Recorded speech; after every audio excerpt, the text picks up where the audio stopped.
വെക്കാതെ സമയം കളയണ്ട. രാഹുകാലത്തിന് മുമ്പ് തുടങ്ങിക്കോളൂ. ഇതിപ്പോ തട്ടാനെ പിടിച്ച് തണ്ടാനാക്കിയത് പോലെ എന്റെ ചിത്രകല ഭഗവതി, ചിത്രകല എന്താണെന്നുള്ളത് നീ തന്നെ എനിക്ക് പഠിച്ചു തരണം.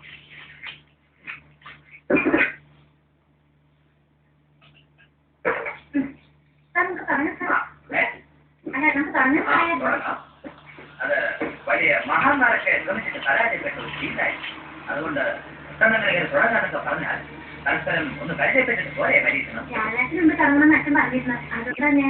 അത് ദൈവം ഒന്ന് നിശ്ചയിച്ചിട്ടുണ്ട്. ഈ രാഹു മുഴുവൻ നോക്കിയിട്ട് വലിയ കാര്യമില്ല.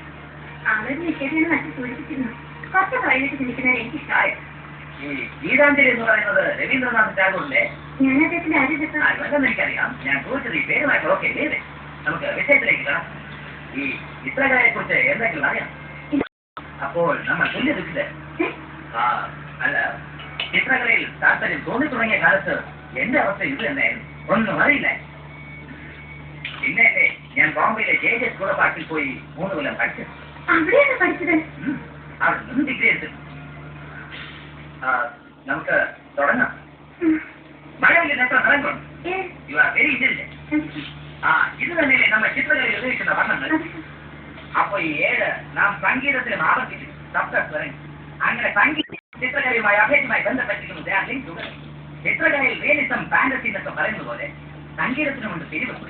ലളിത സംഗീതം, ശാസ്ത്രീയ സംഗീതം, പാശ്ചാത്യ സംഗീതം. ഈ സംഗീതത്തിന്റെ ഉദാത്ത മൂർത്തമായ ആന്തോളനത്തിന്റെ ആവശ്യകത റോക്ക് മ്യൂസിക് എന്നെ ചോദിക്കാണ്. അതിന്റെ ആരോഹണ അവരോഹണങ്ങളിൽ നാം എല്ലാം നടക്കുന്നു.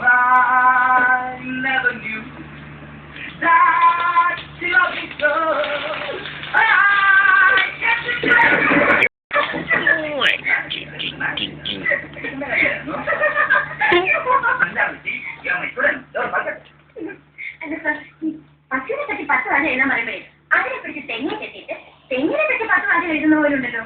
എനിക്ക് പഠിക്കുന്ന പെയിന്റിങ്ങാ. അതിന്റെ സാറിന് ഏർപ്പാട് ചെയ്തിരിക്കുന്നത്.